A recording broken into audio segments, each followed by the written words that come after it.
Good morning everyone and welcome back to my the new blog the বিন্দাস কাপল 2.0। তো কেমন আছো তোমরা? আশা করি তোমরা সকলে খুব ভালো আছো। তোমাদের দোয়ার ভালোবাসায় আমরাও আলহামদুলিল্লাহ খুব ভালো আছি। আর আজকে হচ্ছে সেকেন্ড রোজা, কিন্তু এই ভিডিওটা হচ্ছে আমার বৃহস্পতিবারের। তো আমার কাছে অনেকগুলোই ভিডিও এখনও আছেই, তো কি করব, সেই জন্য বৃহস্পতিবার ভিডিও আজকে দিচ্ছি। যদিও আজকে সেকেন্ড রোজার ভিডিও আমি দিতে পারছি না, কারণ আমি নতুন করে ভিডিও শ্যুট করতে পারছি না। তো যেহেতু ফোনের মধ্যে ভর্তি আছে, মানে এইগুলো ভর্তি হয়ে আছে, সেই জন্য নতুন করে আমি ভিডিও শ্যুট করছি না। তো রোজারও ভিডিও আমি এরপরে দিব, এরপরে আরেকটা ভিডিও দেবো, তারপরে রোজার ভিডিও দিব ইনশাল্লাহ। তো যাই হোক, তোমাদের রোজা কেমন কাটছে অবশ্যই আমাকে কমেন্টস করে জানিও। আলহামদুলিল্লাহ দুটো রোজা মানে কমপ্লিট হতে চললো, আজকে আমি ভিডিওটা এডিট করছি। তো তোমাদের রোজা কেমন কাটছে অবশ্যই কমেন্টস করে জানাও। আমাদের তো খুব ভালো কাটছে আর ভীষণ ভালো লাগছে, দিনগুলো তাড়াতাড়ি, আর ছোটো দিন তো মনে হচ্ছে তাড়াতাড়ি সময় কেটে যাচ্ছে। তো আজকে যেহেতু দানিশের ছুটি আছে, তো সেই জন্য বেলকানিটাও পরিষ্কার করছে।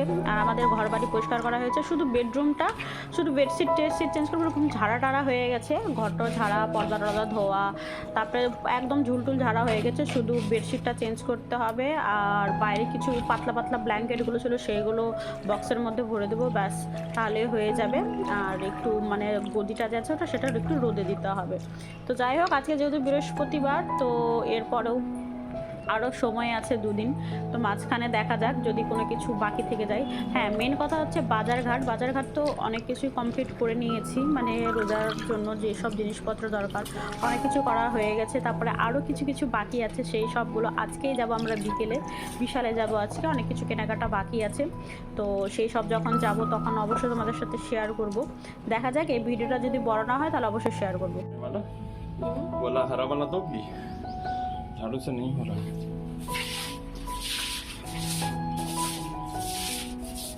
मिट्टी जमा हुआ है इसलिए नहीं हो रहा।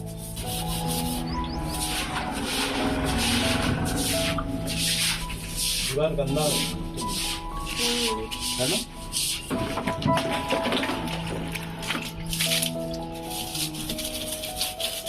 তো চলো, এদিকটাও পরিষ্কার করছে, বেলকানিও পরিষ্কার করে নেবে। আর মাটিগুলো একদম জমে শক্ত হয়ে গেছে, প্রচুর রৌদ্র পড়ছে তো সেই জন্য।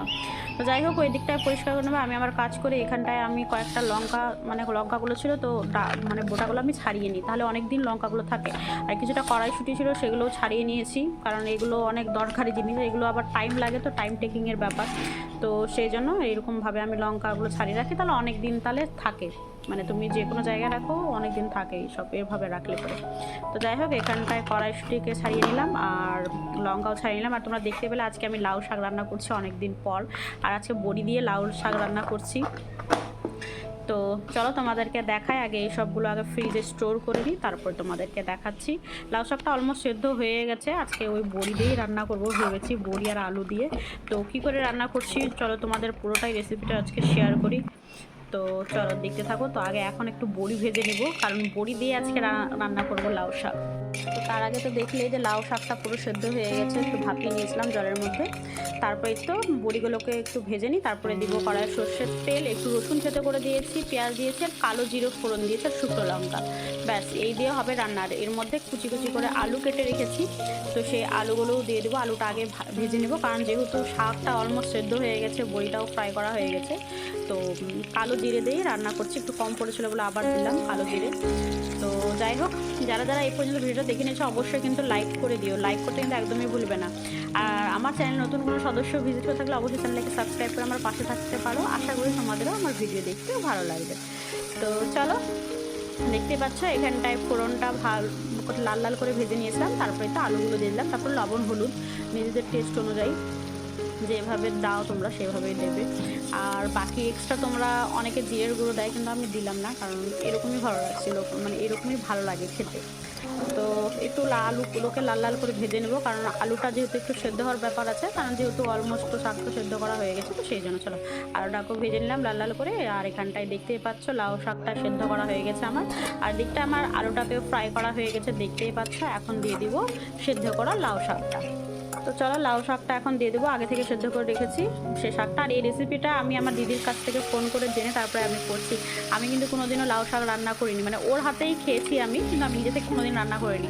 তো আমি দিদিকে ফোন করলাম, দিদির কাছ থেকে জেনেই তারপরেই লাউ শাক রান্না করছি বড়ি দিয়ে। তো চলো এবার আমি দিয়ে দেবো আগে থেকে ভেজে রাখা বড়িগুলো, এই যে বড়িগুলো ছিল বড়িগুলো দিয়ে দিলাম। তো ব্যাস বড়িগুলো সেদ্ধ হয়ে গেলে পরে শাকটার একটু জল কমে আসলে ব্যাস শাক রান্না রেডি। তো কেমন লাগলো রেসিপিটা অবশ্যই তোমরা কিন্তু কমেন্টস করে জানিও, আর যারা যারা খাও এরকম করে তো সেটাও আমাকে জানিও যে তোমরাও এরকমই খাও বানিয়ে। তো চলো এখন করব ভিন্ডির তরকারি, মানে আলু ভিন্ডি একটু মানে কষি টুষি রান্না করব। আর আজকে যেহেতু মাছ মাংস করবো না, কোনো কিছুই করবো না, তো বাজার করতে যাব যেহেতু বিকেলে, তো সেজন্য আজকে মাছ মাংস আর নিয়ে আসিনি, একদম বাইরে গিয়ে বাজার টাজার করে নিয়ে আসবো, বিকেলে যাব।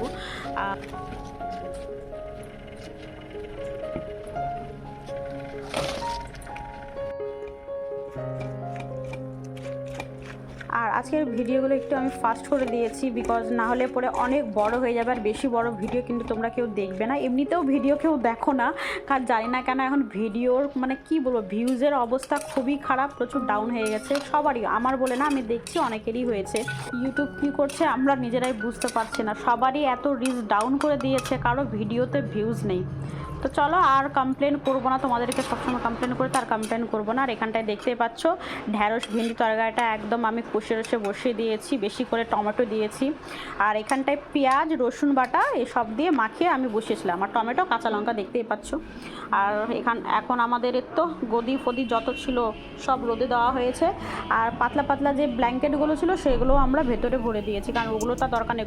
কলকাতাতে যা গরম পড়েছে জানি না রোজার সময় কীরকম অবস্থা হবে, প্রচুর গরম পড়ে গেছে, প্রচুর, মানে ভাবতেও পারবে না এত গরম হয়ে গেছে। আর পর্দাগুলো দেখো আগেই ধুয়ে নিয়েছিলাম, কিন্তু পর্দাগুলো একটু ধুলো ধুলো হয়ে গেল এই বেডটা করার পরে। তো যাই হোক অতও নোংরা হয়নি, কারণ বেশি ধুলো না, কারণ ঘরটা ঝাড়া ছিল, বেডটা গদিটা তুলতে গিয়ে একটু বেশি ধুলো হয়ে গেছে। আর এখানটায় আমি বাকি রান্নাগুলো কমপ্লিট করছি, ডাল করছি, ডাল তো করতেই হবে, আমার তো ডাল করতেই হয়, কোনো কথাই নয়, শুধু পোলাও আর বিরিয়ানি ছাড়া বাকি প্রত্যেক দিন আমাকে ডাল করতে হয়। আর এখানটায় ভিন্ডির তরকারিটা অলমোস্ট হয়ে এসে দেখতেই পাচ্ছ, এইভাবে তোমরা বানিয়ে খেয়েও খুব টেস্টি লাগে কিন্তু খেতে, এভাবে গ্রেভি হালকা হালকা গ্রেভি থাকে, এভাবে কষিয়ে রান্না করবে আলু ভিন্ডির তরকারি, বেশ ভালো লাগবে, বেশি করে টমেটো দিও কিন্তু বেশ ভালো লাগবে খেতে। আর এখানটায় করছি আমি উচ্ছে ভাজা, আর ডাল তো করেই নিয়েছি দেখতেই পেলে তোমরা। আর উচ্ছেটা এইভাবে আমি করি, আজকে আলু দিনই, যেহেতু একটু ছিল উচ্ছে, যেদিন আলু মানে আলু তখনই দিই যখন উচ্ছে কম থাকে। তো এই যে পেঁয়াজটা কেটে রেখেছি, আর যতটা মানে উচ্ছে ভাজা করবে ততটাই পেঁয়াজ দিই, এর আগেও তোমাদেরকে বলেছি, তা আবার আজকে বলে দিলাম। আর ভিডিওগুলো একটু ফাস্ট করে দিয়েছি, তোমরা একটু মানে যাতে তোমাদের সুবিধার জন্যই আমি করেছি, বেশি স্লো করলে পরে তো আর কি একই জিনিস, আর তো আমি তো বলেই দিচ্ছি তোমাদেরকে, এভাবেই রান্না করছি। জিরে ফোড়ন দিয়েছি এটাতে, জিরে ফোড়ন আর কাঁচা লঙ্কা, আর তারপরে দিয়ে দিয়েছিলাম ঢ্যাঁড়স তো না, উচ্ছেগুলো দিয়ে দিয়েছিলাম। আর উচ্ছেটা হালকা নরম হয়ে এসেছিলো, তারপরে মানে হাফ সেদ্ধ হয়ে গেছিলো, তারপরে দিয়ে দিলাম পেঁয়াজগুলো, এইভাবে পেঁয়াজটা দিলাম না, উচ্ছেটা তেতো হয় না, মিষ্টি মিষ্টি লাগে খেতে। তো চলো হয়ে গেছে, এই দিকটায় আমার একদম আলু ভিন্ডির তরকারি একদম রেডি, এরপরে বন্ধ করে দেবো, এতে দেখতেই পাচ্ছ এইভাবেই রাখবে, হালকা হালকা গ্রেভি, বেশি ভালো লাগে এমনি। মানে এখন যেহেতু ঢ্যাঁড়সগুলো মানে কচি কচি তো, আর জেপটোতে খুব ভালো ঢ্যাঁড়স পাওয়া যায়, আমি দেখছি বাইরের মার্কেট থেকে জেপটোতে ঢ্যাঁড়সগুলো খুব ভালো একদম কচি কচি দেয়, তো বেশ ভালো লাগে খেতে এইভাবে মাখিয়ে রান্না করলে পরে। তো চলো আমার রান্না অলমোস্ট কমপ্লিট, ওদিকে দানেশ্বরও একদম ঘরের যা কাজ ছিল কমপ্লিট করে নিয়েছে। এরপরে আমরা লাঞ্চ টাঞ্চ করে তারপর তোমাদেরকে ফাইনাল বেলকানিটা দেখায়, বেলকানিটা তো তোমাদেরকে দেখানো হয়নি। এদিকটা আমার রান্নাবান্না কমপ্লিট, উচ্ছে ভাজা ডাল হয়ে গেছে, ভিন্ডি ভাজাও হয়ে গেছে, আর শাক তো তোমাদের দেখালাম আগেই হয়ে গেছে শাকটা। তো চলো অলমোস্ট রান্নাবান্না কমপ্লিট, চলো এবার ফাইনালি তোমাদেরকে দেখায় আমাদের বেলকানিটা কত সুন্দর লাগছে দেখতে, দেখো। কিন্তু এই যে দেখতে পেলে না পরিষ্কার, এটা 3-4 দিনের মধ্যেই আবার নোংরা হয়ে যাবে, কারণ ওই যে পাশে দেখতেই পাচ্ছ রাস্তা আছে, রোড আছে, ওই ধুলো উঠতে থাকে এত যে মানে 2-3 দিনেই নোংরা হয়ে যায় পুরো ধুলো পড়ে। তো যাই হোক এখন একদম রৌদ্র, একদম খটখটা রৌদ্র, প্রচুর গরম কলকাতাতে।